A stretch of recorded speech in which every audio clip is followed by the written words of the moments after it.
Assalamualaikum warahmatullahi wabarakatuh. Perkenalkan, nama saya Muhammad Zidan Atima Faiz dengan NIM 2304011100055. Saya berasal dari Fakultas Psikologi Prodi Psikologi kelas B. Di sini saya akan menjelaskan tentang biografi dari Nabi Muhammad SAW, mulai dari sejarah keluarga hingga akhir hayat beliau.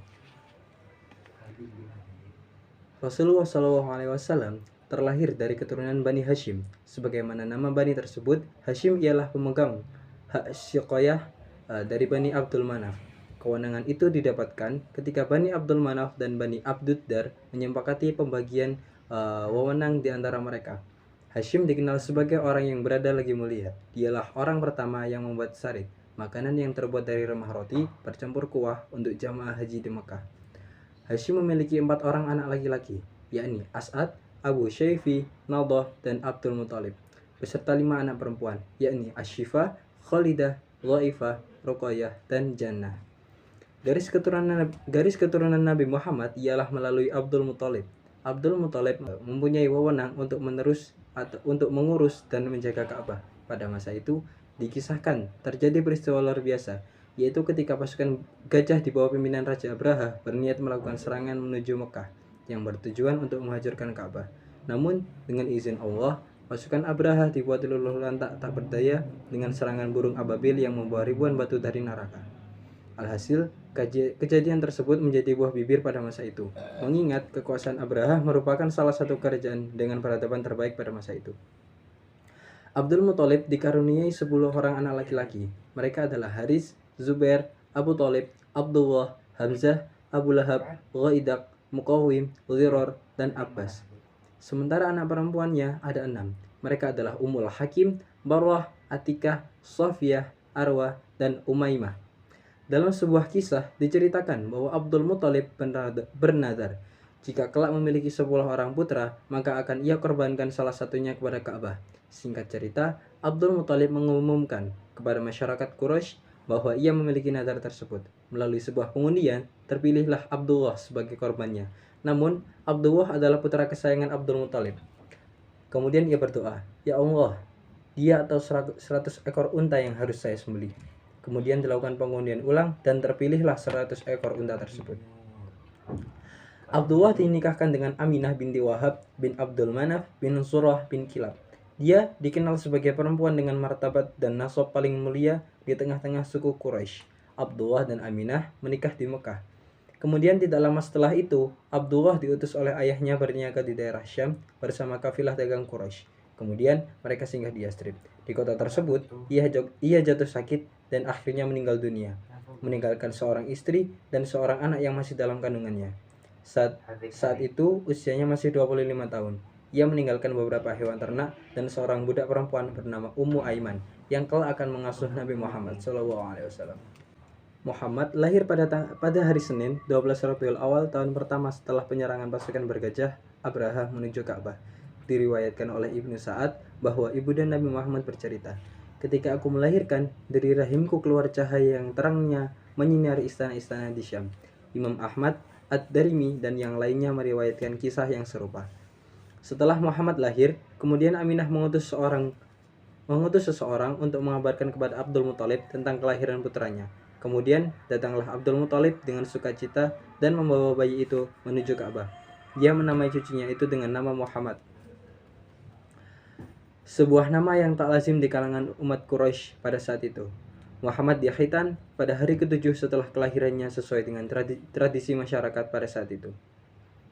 Sesuai dengan tradisi masyarakat kala itu, setiap bayi yang dilahirkan akan disusui oleh kaum yang tinggal di daerah pedalaman. Abdul Muthalib kemudian mencarikan seseorang yang menyusui cucunya tersebut. Kemudian ia menemukan seseorang perempuan yang bersedia menyusuinya. Dia adalah Halimah As-Sa'diyah binti Dhu'aib. Suaminya bernama Al-Haris bin Abdul Uzza yang biasa dipanggil Abu Kabsyah. Halimah menjadi saksi yang menyaksikan secara langsung keberkahan yang menakjubkan dari Muhammad kecil. Suatu ketika Halimah dan suaminya bersama para perempuan dari Bani saat pergi untuk mencari bayi untuk disusui. Pada saat itu adalah musim paceklik. Halimah berangkat mengendarai seekor keledai putih dan seekor unta. Pada kala itu, hujan tidak turun setetes pun. Mereka tidak bisa tidur karena anak-anak yang mereka bawa terus-menerus menangis karena kelaparan. Sementara air susu Halimah yang sedikit tidak cukup untuk mengenyangkan mereka. Sesampainya mereka di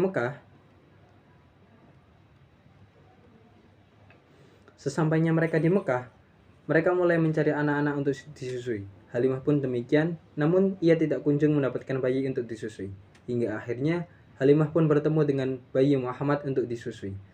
Saat mulai memangku Muhammad, tiba-tiba air susu keluar dengan derasnya sehingga dapat membuat bayi itu kenyang. Begitu pula dengan bayi lainnya yang dibuat kenyang olehnya. Suami Halimah yang mendekati unta pun terkejut ketika melihat unta yang mereka tunggangi mengeluarkan susu yang melimpah. Mereka pun memerahnya dan mengenyangkan diri mereka. Saat fajar tiba, suami Halimah berkata, "Halimah, tahukah engkau bahwa bayi yang kau bawa adalah mendatangkan keberkahan?" Halimah menjawab, "Memang itulah yang betul-betul kuharapkan." Kemudian rombongan mereka mulai bergerak. Keledai yang ditunggangi Halimah melaju dengan cepat sehingga tidak dapat terkejar oleh rombongan lainnya. Mereka pun sampai terheran-heran. "Hei putri Abu Dhaib, tunggulah kami. Bukankah ini keledai yang kau tunggangi kemarin?" Halimah menjawab, "Ya, ini adalah keledai yang aku tunggangi kemarin." "Ada yang ajaib dengan keledai itu," ujar mereka heran. Akhirnya, sampailah mereka di daerah tempat tinggalnya. Begitu Halimah sampai, kambing-kambingnya mendekati dengan keadaan kenyang. Kambing-kambing Halimah mendekatinya dengan keadaan yang kenyang dan penuh dengan air susu. Keluarga Halimah yang mengetahui demikian merasa sumringah. Kemudian mereka memerahnya dan mengonsumsinya. Halimah dan keluarga selalu mencatat segala kebaikan dan tambahan yang Allah berikan hingga usia 2 tahun lamanya. Muhammad kecil tumbuh jauh melampaui anak seusianya. Belum genap 2 tahun, ia telah menjadi pribadi yang kuat dan tangguh. Setelah masa persusuan selesai, Halimah menemui Aminah untuk meminta izin mengasuh Muhammad hingga usianya lebih dewasa lagi. Mereka membujuk dengan dalih supaya Muhammad tidak tertular wabah yang melanda Mekah. Hingga akhirnya Aminah pun mengizinkan Halimah untuk mengasuh putranya lebih lama lagi. Pada usia 4 tahun, ketika Muhammad sedang bermain bersama teman-teman sebayanya, ia didatangi oleh malaikat Jibril.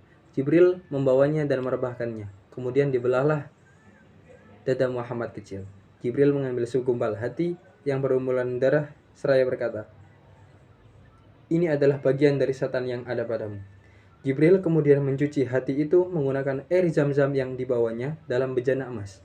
Lalu ditempatkan kembali seperti semula dan ditutup kembali seperti sebelumnya. Kemudian Muhammad dikembalikan pada teman-temannya. Sementara teman-temannya yang mengetahui hal tersebut berlarian penuh dengan rasa takut menemui Halimah sambil menyatakan bahwa Muhammad telah dibunuh. Kemudian Halimah bersama orang-orang menuju ke tempat Muhammad berada dan menemukan Muhammad dalam keadaan ketakutan. Setelah kejadian tersebut, Halimah merasa khawatir akan keadaan Nabi Muhammad. Kemudian memulangkannya kepada ibunya, Aminah. Muhammad diasuh hingga usia 6 tahun. Suatu hari, Aminah ingin berziarah ke makam suaminya di Yathrib. Ia pergi menempuh jarak 500 km bersama Muhammad, Ummu Aiman, dan Abdul Muthalib. Aminah tinggal sejenak di kota Yathrib selama 1 bulan. Kemudian memutuskan untuk kembali ke Makkah. Di awal perjalanannya, ia jatuh sakit dan akhirnya meninggal di kawasan Abawah, daerah antara Makkah dan Madinah. Abdul Muthalib pun membawa Muhammad kembali ke Makkah. Ia merasa iba yang sangat mendalam pada cucunya tersebut, yang kini menjadi yatim piatu. Karena itulah, ia mencurahkan segala kasih sayangnya kepada cucunya, melebihi sayangnya kepada anak-anaknya sendiri.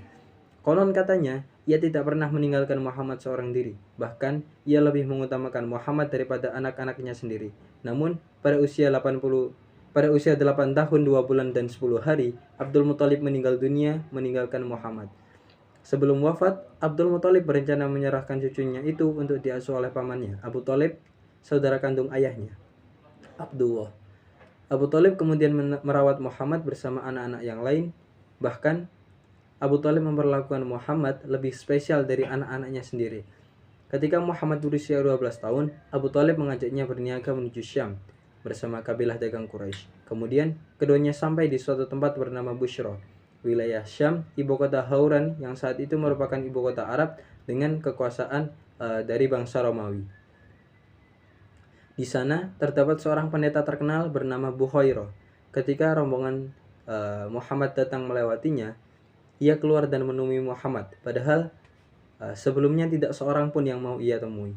Awalnya ia membaur bersama kafilah itu, kemudian pelan-pelan menghampiri Muhammad seraya berucap, "Inilah penghulu para rasul, inilah rasul utusan Tuhan alam semesta. Inilah yang diutus oleh Allah sebagai rahmat seluruh alam." "Dari mana kau tahu?" tanya Abu Thalib dan para pembesar Quraisy. Bukhairah menjawab, "Sungguh, ketika kalian mendekati Aqabah, semua batu dan pepohonan bersujud kepadanya. Padahal batu dan pohon tidak akan menunduk kecuali ada seorang nabi di sana. Aku mengenalinya melalui tulang rawan di bawah bahunya. Bentuknya menyerupai buah apel. Kami mengetahui melalui kitab suci kami." Bukhairah menjamu kafilah itu dengan sangat baik. Kemudian dimintanya Abu Thalib untuk membawa Muhammad kembali ke Mekah dan mengurungkan niatnya untuk membawa Nabi Muhammad ke Syam. Dia mengkhawatirkan ancaman orang-orang Romawi dan Yahudi. Maka Muhammad dikirim kembali ke Mekah bersama sebagian anak lainnya. Memasuki usia remaja, Muhammad belum memiliki pekerjaan tetap. Namun, beberapa riwayat menyatakan bahwa Muhammad bekerja sebagai pengembala kambing dari Bani As'ad dan penduduk Mekah dengan imbalan beberapa kirot. Yang jelas, pada akhirnya, ia beralih profesi menjadi seorang pedagang. Pada usia 25 tahun, Muhammad berniaga ke Syam menggunakan modal dari Khadijah. Khadijah memang dikenal sebagai saudagar yang mulia lagi kaya raya. Dia menggaji beberapa orang untuk menjalankan bisnisnya dengan sistem bagi hasil. Ketika Khadijah mendengar tentang kepribadian Muhammad yang jujur, amanah, dan berakhlak mulia, ia mengirim seseorang untuk menemui Nabi Muhammad. Melalui utusannya tersebut, Khadijah meminta Muhammad untuk mau berdagang dengan modal yang diberikan Khadijah. Khadijah berjanji akan memberikannya upah yang lebih dari rekan bisnisnya yang lain. Muhammad kemudian menerima tawaran tersebut dan berangkat menuju Syam bersama pembantu dari Khadijah yang bernama Maisarah. Sepulangnya Muhammad ke Mekah, Khadijah melihat betapa amanahnya pengelolaan harta dan betapa berkah hasil bisnisnya. Simpati Khadijah semakin bertambah ketika mendengar cerita dari Maisarah tentang perilaku Muhammad selama berdagang. Antara lain, perilaku terpuji, ide-ide cemerlang, tutur kata yang sopan, dan cara berdagang yang amanah. Khadijah seakan menemukan tambatan hatinya setelah sekian lama. Padahal saat itu banyak di antara pemuka kaum Quraisy yang ingin meminangnya, namun ia tolak. Kemudian ditumpahkanlah isi hatinya itu kepada temannya, Nafisah binti Munabbih. Kemudian Nafisah menemui Nabi Muhammad dan menyampaikan pesan yang ia bawa dari Khadijah untuk mau menikahinya. Kemudian Muhammad menyatakan kesediaannya dan membicarakan hal tersebut bersama para pamannya. Pada akhirnya keluarga Bani Hashim menemui Khadijah untuk melamarnya. Pernikahan tersebut dilangsungkan 2 bulan setelah kepulangan Muhammad dari Syam. Pernikahan itu didatangi oleh Bani Hashim dan pembesar Bani Mudhar dengan mahar 20 ekor unta muda. Saat itu Khadijah berusia 40 tahun dan merupakan perempuan paling mulia di masyarakat, baik dalam hal nasab, harta, maupun intelektualitas. Ia adalah pertama yang dinikahi. Ia adalah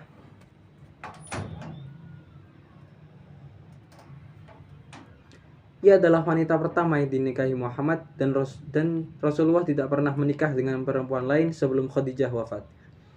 Semua putra-putri Nabi Muhammad dilahirkan oleh Khadijah kecuali Ibrahim.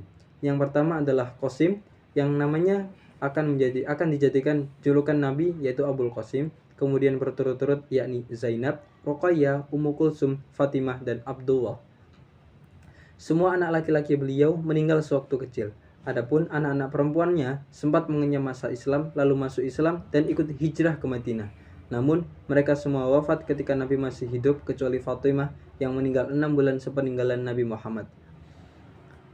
Pada saat menjajaki usia 40 tahun, Nabi Muhammad menyaksikan berbagai kelakuan kafir Quraisy yang semakin buruk. Hal tersebut membuat beliau memutuskan untuk mengasingkan diri di Gua Hira. Dengan berbekal roti gandum dan air, beliau merenungkan berbagai fenomena alam dan kemahakuasaan penciptaan yang menyertainya. Beliau menjalani masa pengasingan ini selama 3 bulan lamanya.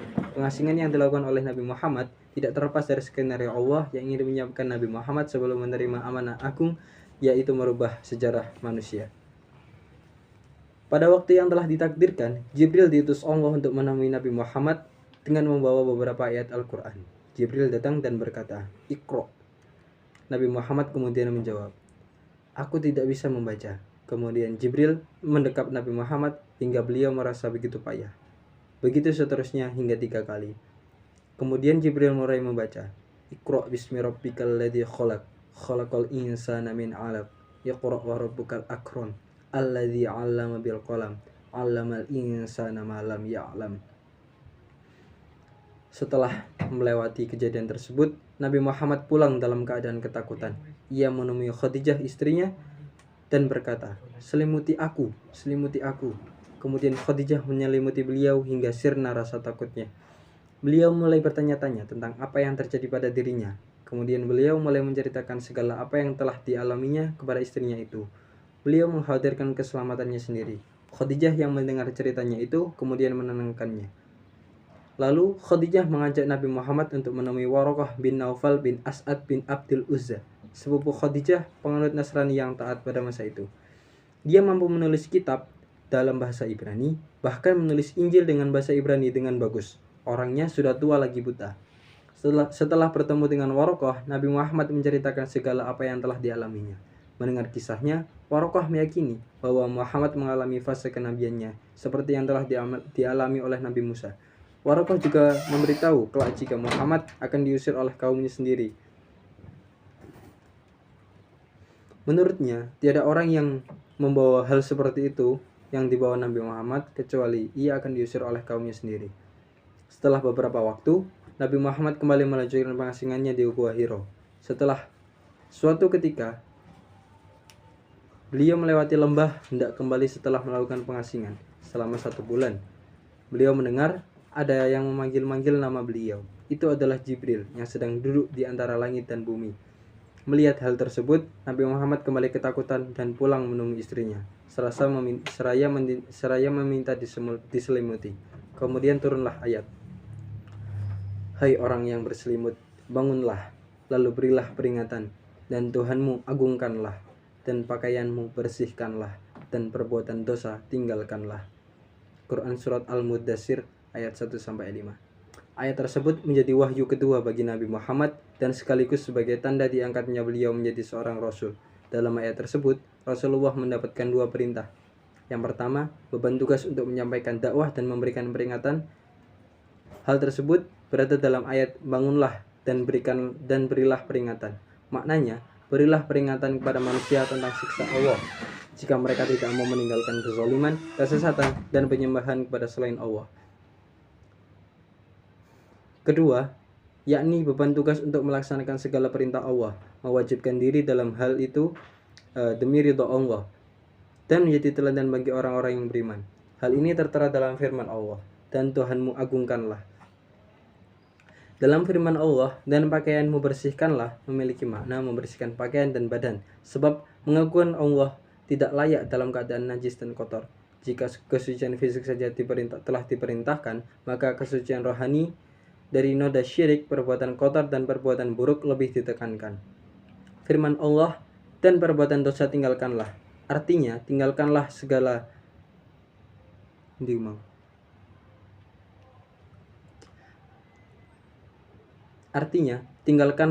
perbuatan yang mendatangkan murka dan siksa Allah, yaitu dengan cara taat kepadanya dan meninggalkan segala larangannya. Intinya, ayat-ayat tersebut mengandung seruan luhur dari Sang Maha Besar lagi Maha Tinggi. Ayat-ayat tersebut mengajak Nabi Muhammad bangun dari tidur, dari kehangatan selimut, bersiap untuk berjuang dan menanggung beragam kesulitan. Seakan-akan dikatakan kepada Rasulullah, orang yang hidup untuk diri sendiri barangkali bisa bersantai-santai, namun engkau memikul beban yang teramat besar. Bagaimana mungkin engkau bisa tidur? Bagaimana mungkin engkau bisa bersantai? Bagaimana mungkin engkau bisa hidup tenang dan menikmati perhiasan dunia yang melenakan? Bangkitlah, menyambut perintah besar yang kau tunggu-tunggu. Bangkitlah, menyambut beban besar yang disiapkan untukmu. Bangkitlah untuk bekerja keras dan berpayah-payah. Bangkitlah, waktu istirahat telah habis. Sejak hari ini tiada hari tanpa berjaga, tiada hari tanpa berjuang. Bangkitlah dan bersiaplah. Sebuah ini adalah sebuah perkataan yang besar, sekaligus menggetarkan, yang merenggut beliau dari kenyamanan peraduan di rumah yang penuh kedamaian beliau bagai dilempar ke samudera luas yang bergejolak di terpa angin badai, terombang-ambing di antara pergolakan hati manusia dalam kehidupan nyata. Rasulullah kemudian berdiri. Terhitung sejak saat itu hingga 20 tahun lamanya, tidak ada ketenangan baginya. Hidupnya bukan lagi untuk dirinya sendiri maupun keluarganya. Beliau menampakkan jalan dakwah tiada ujung, memikul beban berat yang melatihkan, sedikit pun tiada goyah, mengemban misi kemanusiaan, beban akidah, beban perang. Hidup dalam suasana konflik terus-menerus selama hampir seperempat abad. Dalam perjalanan dakwahnya, Rasulullah mengalami beberapa fase dakwah, yakni yang pertama adalah dakwah secara sembunyi-sembunyi. Beliau menyampaikan dakwahnya kepada golongan terdekatnya, yakni keluarga dan teman-teman beliau. Beliau menyerukan Islam kepada yang dikenal maupun yang mengenalnya dengan harapan dapat diterima dengan baik. Seruan ini diterima oleh mereka yang tidak meragukan kemuliaan Nabi Muhammad. Mereka sangat yakin dan percaya dengan apa yang disampaikan oleh Nabi Muhammad. Kemudian, mereka inilah yang dikenal sebagai As-Sabiqunal Awwalun. Mereka adalah Khadijah, Zaid bin Harithah, Ali bin Abi Thalib, dan Abu Bakar As-Siddiq. Tahap selanjutnya, yakni berdakwah secara terang-terangan. Perintah ini disampaikan Allah melalui firman-Nya dalam surah Asy-Syu'ara, dan berilah peringatan kepada kerabat-kerabatmu yang terdekat. Setelah diturunkan ayat ini, Nabi Muhammad mendatangkan keluarganya dari Bani Hashim bersama beberapa orang dari Bani Abdul Muthalib yang jumlahnya sekitar 45 orang. Dalam forum tersebut, disampaikanlah maksud dari Rasulullah mengumpulkan mereka. Abu Lahab dengan tegas menolak dan berniat menghentikan ajaran yang diserukan Nabi Muhammad. Namun, berbeda dengan Abu Thalib, ia hanya menolak ajakannya, namun akan tetap melindungi Rasulullah apapun yang terjadi. Setelah yakin dengan jaminan perlindungan dari pamannya tersebut, Nabi Muhammad suatu hari mendaki Bukit Safa. Beliau menaiki puncak dan memanggil seluruh masyarakat Arab. Beliau menyampaikan bahwasannya beliau adalah seseorang yang diutus untuk memperingatkan tentang siksa yang maha dahsyat. Setelah Rasulullah menyampaikan hal tersebut, maka berpencarlah masyarakat Arab dan kembali menuju tempatnya masing-masing tanpa memberikan respon apapun. Hanya Abu Lahab seorang yang memberikan respon buruk kepada Nabi Muhammad. Celakalah engkau selama-lamanya. Hanya untuk inikah engkau mengumpulkan kami semua? Setelah itu turunlah ayat, binasalah kedua tangan Abu Lahab, dan sesungguhnya akan binasa. Rasulullah pun terus berdakwah di tengah-tengah kemusyrikan masyarakat Arab kala itu. Beliau juga mulai menampakkan ibadahnya kepada Allah di depan mereka semua. Beliau pernah melaksanakan sholat di serami Ka'bah di siang dan malam hari di hadapan para pemuka Quraisy. Lambat laun, dakwah beliau mulai diterima oleh masyarakat, dan bersamaan dengan hal itu muncul rasa antipati dan pertentangan kepada Nabi Muhammad dari kalangan kerabat yang menolak ajaran beliau. Semakin lama, dampak dari dakwah Nabi Muhammad semakin membuat masyarakat Arab merasa khawatir, hingga akhirnya mereka mengatur strategi untuk berusaha menghentikan dakwah yang dilakukan oleh Nabi Muhammad, antara lain dengan menghina, mencela, dan memfitnah tentang apa yang disampaikan beliau. Mereka mengatakan bahwa Muhammad dan apa yang dibawanya adalah dusta. Namun, hal tersebut bukanlah hal yang mampu menghentikan Rasulullah untuk berdakwah. Beliau senantiasa istiqomah dengan apa yang dilakukannya, dan tentunya berkat dari pertolongan dari Allah. Kaum Quraisy yang mengetahui hal tersebut semakin merasa geram. Mereka melakukan pemboikotan kepada Nabi Muhammad, Bani Muthalib, dan Bani Hashim. Hal itu membuat ruang gerak Nabi Muhammad di Mekah semakin sempit. Hal inilah yang membuat Rasulullah pada akhirnya mendapatkan perintah untuk berhijrah demi keberlangsungan dakwah dan umatnya.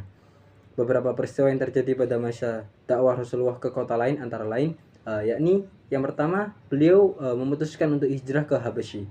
Pada tahun 615, bulan ke-7 tahun kelima kenabian, berangkatlah 11 orang laki-laki bersama 4 wanita. Kemudian rombongan kedua menyusul hingga jumlah rombongan keseluruhan mencapai 70 orang. Di antaranya adalah Utsman bin Affan beserta istrinya, Zubair bin Awam, Abdurrahman bin Auf, Ja'far bin Abi Thalib, dan lain-lain.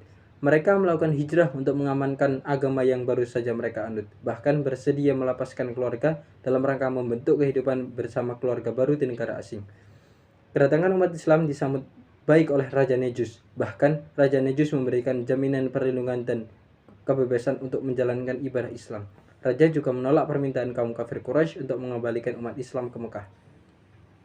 Di saat umatnya sedang hijrah ke Habasyi, Nabi Muhammad tetap berada di Mekah untuk melaksanakan dakwahnya.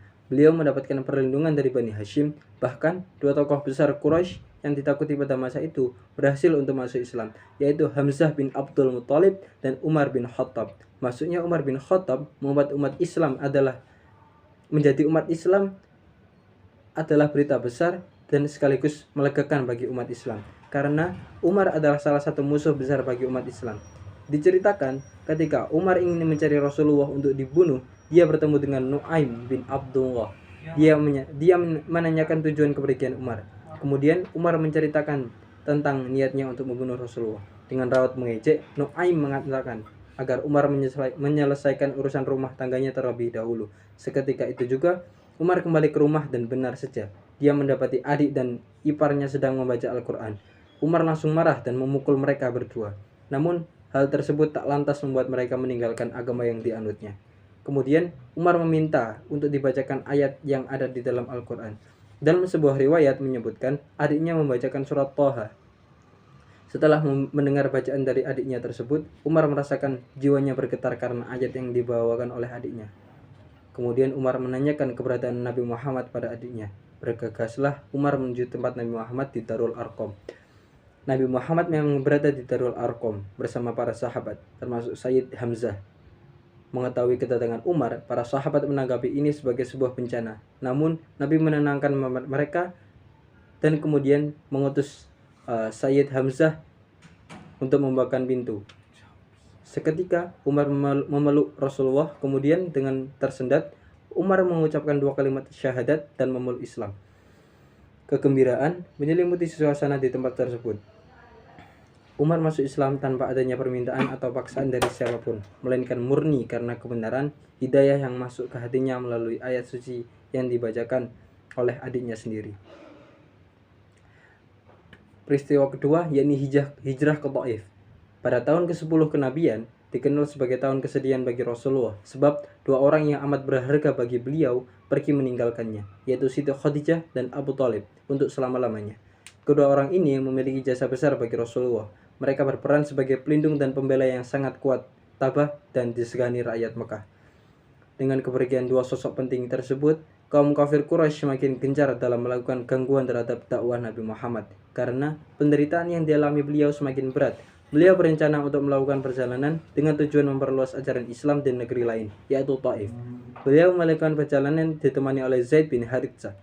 Nabi membawa harapan besar untuk dakwahnya diterima oleh masyarakat Taif. Namun akhirnya harapan beliau tidak dapat terwujud karena dakwah beliau ditolak mentah-mentah. Beliau mendapatkan hinaan, cacian, bahkan diusir dengan tidak manusiawi. Beliau dilempari dengan batu oleh pemuda Taif. Mereka tidak ingin mengambil resiko dengan menerima umat Islam, karena mereka pasti akan mendapatkan perlakuan tidak menyenangkan dari para penduduk Mekah. Para tetua Taif bahkan menganggap Nabi Muhammad adalah orang gila yang terusir dari Mekah. Lalu ada peristiwa Baiat Aqobah. Baiat ini diawali dengan dakwah Nabi Muhammad yang dilakukan kepada masyarakat Yathrib yang datang ke Mekah pada musim haji. Sebagian mereka menerima seruan Nabi Muhammad dan menyatakan masuk Islam. Peristiwa ini merupakan titik terang dari dakwah yang dilakukan Nabi Muhammad selama ini, karena penerimaan dari masyarakat Yathrib tersebut, misi yang disampaikan Rasulullah membuka lembaran baru dalam hal usaha beliau menyampaikan ajaran Islam. Akhirnya terjadilah Baiat Aqobah 1 pada tahun 621 Masehi, dan setahun kemudian diadakan Baiat Aqobah kedua. Dalam perjanjian tersebut mereka mengundang Nabi dan kaum muslim untuk datang dan tinggal di kota mereka. Bahkan mereka menjadikan Nabi sebagai penengah dan juru damai dalam pertikaian yang terjadi di antara mereka. Mereka juga menyatakan kesanggupan untuk membela Nabi dan para pengikutnya serta menyertai beliau dalam perjalanan kepindahan dari Mekah menuju kota mereka. Dari perjalanan ini, Nabi mengirim kira-kira 60 keluarga ke Yathrib terlebih dahulu. Kemudian Nabi menyusul mereka ke Yathrib. Pada peristiwa ini sangat menentukan sejarah Rasulullah Muhammad. Bahkan penanggalan Hijriyah diambil dari perjalanan ini. Kota Yathrib menjadi pusat pengembangan keagamaan dan komunitas muslim. Nama Yathrib kemudian berubah menjadi Madinah yang kita kenal sekarang ini, yang berarti kota. Setelah melewati beberapa kali peristiwa hijrah, akhirnya Nabi Muhammad mendapatkan perintah untuk hijrah menuju Yathrib ini. Madinah atau Yathrib dianggap sebagai kelahiran baru agama Islam setelah tempat asalnya menjadi terasa sempit bagi kaum muslim. Allah memilih Madinah karena memang layak untuk dijadikan kawasan percontohan. Berawal dari respon masyarakat Yastrib pada Baiat Aqobah 1 dan 2, di mana mereka menyatakan mau merubah sifat dan perilaku mereka, bahkan untuk melindungi Nabi, sebab hakikatnya dakwah adalah suatu upaya seorang dai dan sekaligus juga sebagai media untuk mengubah perilaku masyarakat dari yang negatif menjadi positif. Inilah yang dilakukan oleh Nabi Muhammad kepada masyarakat Yastrib, membentuk suatu masyarakat baru dan meletakkan dasar-dasar untuk suatu masyarakat yang besar yang ditunggu oleh sejarah. Dalam mewujudkannya, Nabi menempuh beberapa langkah dalam dakwahnya. Antara lain, yang pertama yakni membangun masjid. Pada saat kedatangan Rasulullah untuk pertama kalinya ke Yastrib, para penduduk Yastrib sudah memeluk Islam. Yang sudah memeluk Islam berbondong-bondong menawari beliau untuk tinggal di rumah mereka. Namun, Nabi hanya mengikut kemana untanya berjalan. Kemudian berhentilah unta tersebut di sebuah kebun kurma milik dua orang anak yatim, Sahal dan Suhail. Keduanya putra dari Amr bin Amarah yang berada di bawah asuhan Mu'adz bin Afro. Kemudian beliau dipersilahkan oleh Abu Ayyub al-Ansori untuk tinggal di rumahnya. Setelah beberapa bulan tinggal, beliau membangun masjid untuk pertama kalinya di Yastrib, yaitu Masjid Nabawi, di atas tanah milik kedua anak tersebut. Tanah tersebut dibeli langsung oleh Nabi. Selain untuk masjid, juga sebagai tempat tinggal bagi Nabi. Masjid yang dibangun tersebut difungsikan sebagai tempat beribadah. Dalam kesempatan ini, Nabi dan para pengikutnya berdiri bahu-membahu, mengajarkan keuntungan yang tak terkirakan dari persaudaraan dan menanamkan semangat persamaan antar manusia. Masjid juga sebagai sarana penting untuk mempersatukan kaum muslimin dan mengikat persaudaraan antara mereka. Selain itu, masjid juga berfungsi sebagai pusat pemerintahan pada masa itu. Kedua, yakni baru. Kaum muslimin yang hijrah ke Madinah disebut kaum muhajirin atau kaum yang berhijrah, dan kaum muslimin penghuni asli Madinah disebut kaum ansor atau kaum penolong. Kaum muslimin Mekah yang berhijrah banyak menderita kemiskinan karena harta benda dan kekayaan mereka ditinggalkan di Mekah sewaktu berhijrah ke Madinah. Nabi Muhammad SAW menciptakan persaudaraan baru antara muhajirin dan ansor. Ali bin Abi Thalib dipilih menjadi saudara Nabi sendiri. Abu Bakar dengan Kharijah bin Zuhair, Ja'far bin Abi Thalib dengan Mu'az bin Jabal. Rasulullah telah mempertalikan keluarga-keluarga Islam. Masing-masing keluarga mempunyai pertalian yang sangat erat dengan keluarga-keluarga yang banyak. Karena ikatan persaudaraan yang diadakan Rasulullah, persaudaraan ini pada permulaannya memiliki kekuatan dan akibatnya sebagai yang dipunyai oleh persaudaraan nasab, termasuk diantaranya hal pusaka, hal tolong-menolong, dan lain-lain. Nabi Muhammad selain dikenal sebagai Rasul, beliau juga dikenal sebagai sejarawan dan juga seorang panglima perang yang pandai dalam membuat strategi. Terbukti dengan terbangunnya kota Madinah. Beliau sukses dalam mempertahankan kota Madinah dari berbagai serangan maupun ancaman yang datang dari musuh. Namun hingga saat ini, Makkah merupakan kota suci yang masih dikuasai oleh kafir Quraisy dan Ka'bah masih dihiasi dengan kerajinan-kerajinan yang dianggap suci. Oleh karena itu, Rasulullah memiliki tugas untuk menyucikan kembali kota Makkah dari gangguan-gangguan tersebut. Untuk menyelesaikan permasalahan tersebut, akhirnya Rasulullah memutuskan untuk melakukan penaklukan kota Mekah bersama para sahabat lainnya. Fathu Mekah sendiri berarti kemenangan kota Mekah. Peristiwa ini terjadi pada tahun 8 Hijriah. Rasulullah telah menyiapkan 10.000 pasukan umat muslim yang berangkat menuju Mekah pada bulan Ramadan tahun 8 Hijriah, yang bertepatan pada tahun 630 Masehi. Beliau bersama pasukan memiliki tujuan utama, yakni membebaskan kota suci Mekah dari kekuasaan orang-orang kafir yang telah lama menduduki kota tersebut dan bersikap semena-mena. Dalam perjalanannya menuju Mekah, terdapat 2.000 pasukan yang bergabung dan mengiringi pasukan Rasulullah. Pemimpin mereka adalah Abu Sufyan bin Al-Haris, Khalid bin Walid, dan Amr bin As, dan yang lainnya. Rasulullah bersama pasukan berhenti dan mendirikan perkemahan di Murul Dahrom sebelum memasuki kota Mekah. Sebagian pasukan diperintahkan untuk mengumpulkan kayu bakar dan menyalakan api unggun untuk menghangatkan suasana yang sangat dingin pada waktu itu. Kobaran api unggun yang dibuat oleh kaum muslimin membumbung tinggi dan diketahui oleh kaum kafir Quraisy yang ada di Makkah. Para pembesar Quraisy merasa takut dan mulai mencari tahu apa yang terjadi di wilayah tersebut. Kemudian Abu Sufyan diutus dan berangkat dengan maksud untuk memata-matai perkemahan kaum muslimin. Namun dia tertangkap oleh pasukan penjaga dan dihadapkan langsung kepada Rasulullah SAW. Dan pada akhirnya Abu Sufyan masuk Islam setelah menerima saran dari para sahabat. Kemudian Rasulullah memberikan tugas khusus kepada Abu Sufyan untuk mengawasi kota Mekah. Rasulullah kemudian membagi pasukan kaum muslimin menjadi 4 kelompok untuk memasuki kota Makkah. Yang pertama adalah Zubair bin Awam akan memimpin sayap kiri dan akan masuk dari arah utara kota Makkah. Yang kedua adalah Khalid bin Walid yang akan memimpin sayap kanan dan akan masuk kota Makkah dari arah selatan atau hilir. Yang ketiga ada Sa'ad bin Ubadah akan memimpin pasukan bersama kaum Ansor dan akan masuk dari arah barat. Dan yang terakhir adalah Abu Ubaidillah bin Jarrah. Dan Rasulullah bersama pasukan muhajirin akan masuk dari arah hulu, yakni Bukit Hind. Rasulullah berpesan pada seluruh pasukannya untuk menghindari pertumbuhan darah kecuali dalam keadaan yang sangat terpaksa. Rasulullah akan memberikan kesempatan kepada kaum Quraisy yang ingin masuk Islam. Setelah memberi arahan tersebut, para pasukan segera menuju tempatnya masing-masing. Pasukan muslim bergerak memasuki kota Makkah secara serentak. Mereka mengumandangkan kalimat pujian kepada Allah Subhanahu wa taala. Kalimat-kalimat tersebut bahkan menggema di seluruh penjuru kota Makkah dan mampu menggetarkan jiwa setiap orang yang mendengarnya. Akhirnya, mereka menyatakan bergabung dengan kaum muslim dan masuk Islam. Setelah semua pasukan berhasil memasuki kota Makkah, sebagian kaum Quraisy memilih melarikan diri setelah mengalami kekalahan dengan kaum muslim. Kemudian Rasulullah menugaskan Abu Sufyan untuk membacakan sebuah maklumat. Barang siapa yang berada di dalam rumah Abu Sufyan berarti dia aman. Barang siapa yang berada dalam Masjidil Haram berarti dia aman. Barang siapa yang menutup rumahnya berarti dia aman. Mendengar hal tersebut, para warga kota Mekah segera melakukan apa yang dikatakan oleh Abu Sufyan tersebut.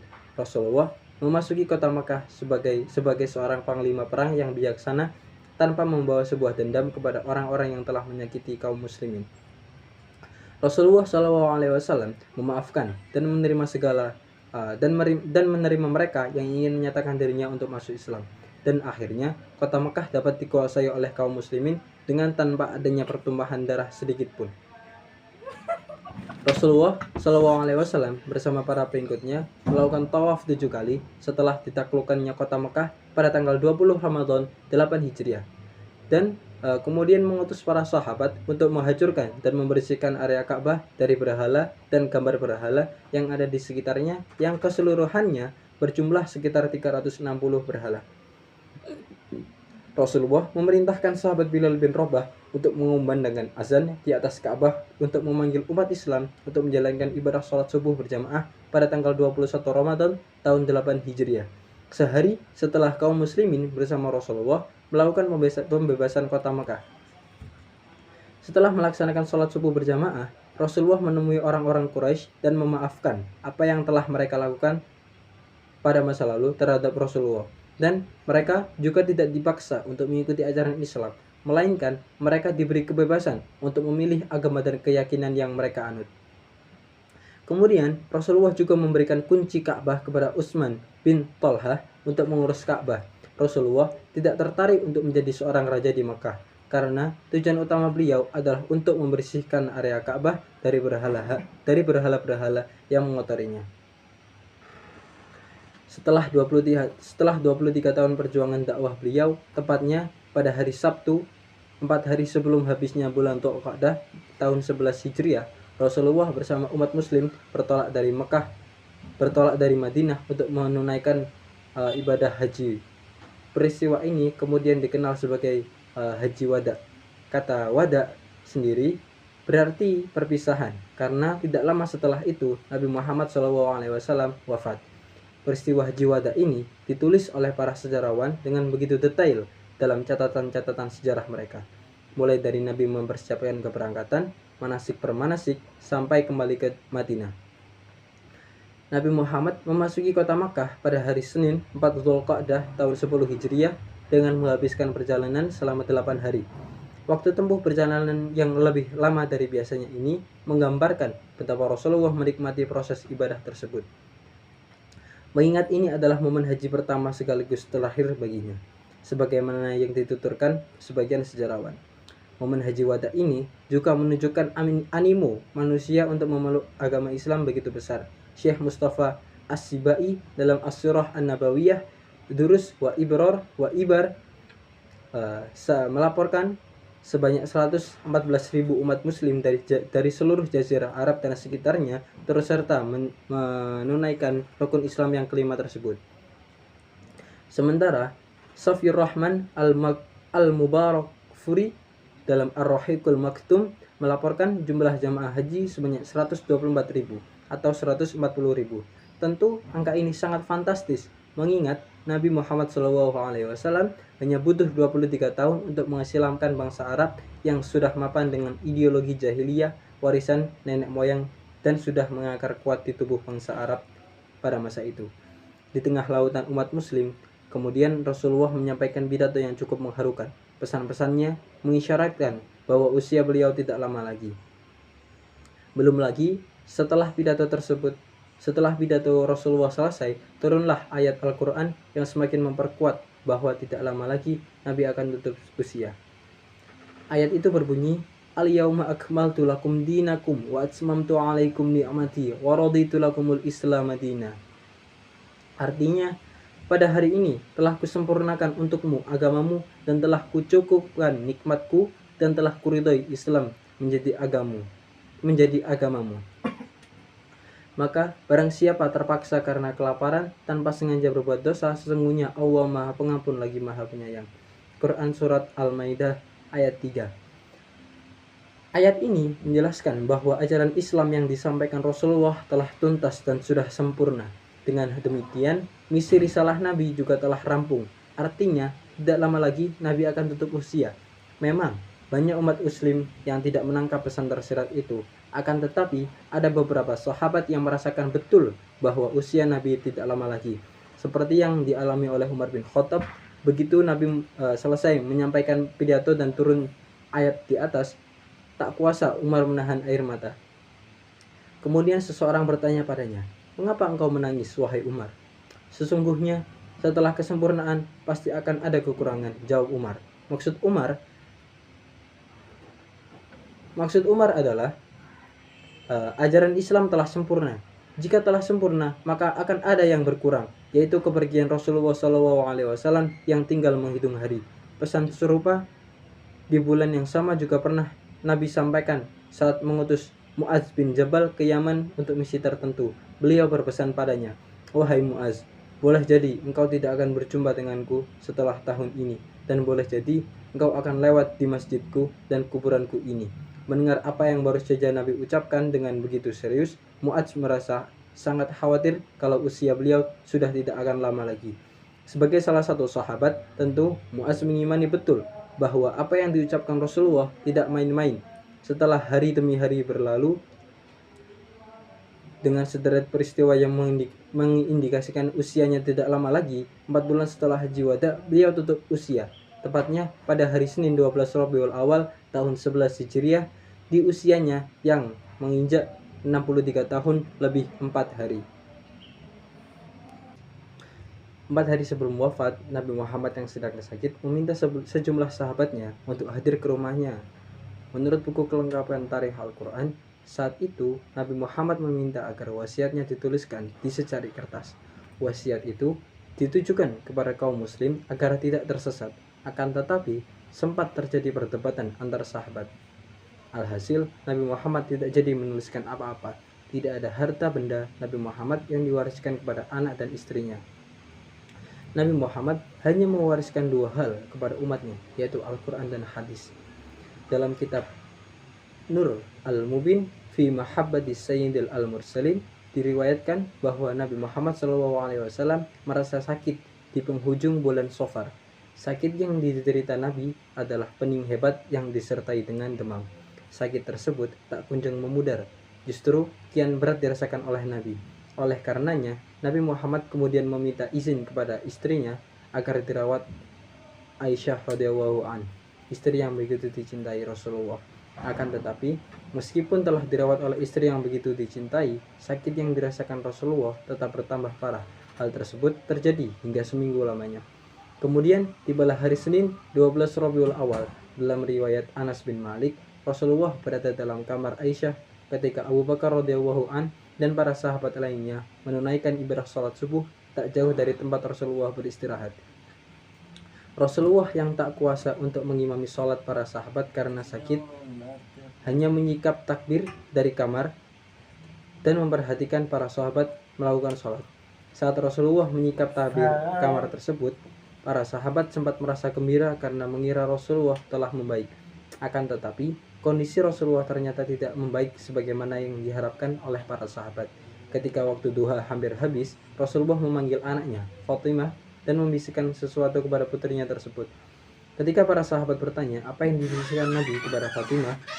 Fatimah berkata, Nabi Muhammad SAW membisikiku bahwa beliau akan wafat, lalu aku menenangi. Kemudian beliau membisikku lagi dan mengabarkan aku adalah orang pertama di antara keluarga beliau yang akan menyusul beliau.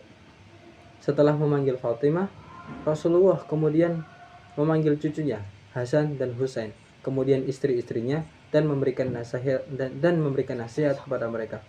Nabi Muhammad juga menyempatkan untuk memberikan nasihat kepada para sahabat untuk memperhatikan ibadah sholat. Kemudian pada saat-saat terakhirnya, Rasulullah masih sempat untuk bersiwak bareng sebentar. Kemudian, dalam keadaan terbaring di pangkuan Aisyah, Rasulullah mengangkat tangan, mengarahkan pandangan ke langit-langit dan bibirnya bergerak-gerak. Aisyah meriwayatkan bahwa Rasulullah kala itu berkata, Ya Allah, ampunilah aku, rahmatilah aku, dan pertemukanlah aku dengan kekasih yang maha tinggi. Ya Allah, kekasih yang maha tinggi. Diriwayatkan bahwa Rasulullah mengulang 3 kali kalimat tersebut sebelum tangannya lunglai dan wafat. Rasulullah wafat pada hari Senin 12 Rabiul Awal tahun 11 Hijriah yang pada tanggal sama ketika dilahirkan 63 tahun sebelumnya. Terima kasih. Mungkin itu singkat tentang biografi Nabi Muhammad yang bisa saya sampaikan. Apabila ada kurang dan lebihnya, saya mohon maaf yang sebesar-besarnya. Wallahul muwaffiq ila aqwamit thoriq. Assalamualaikum warahmatullahi wabarakatuh.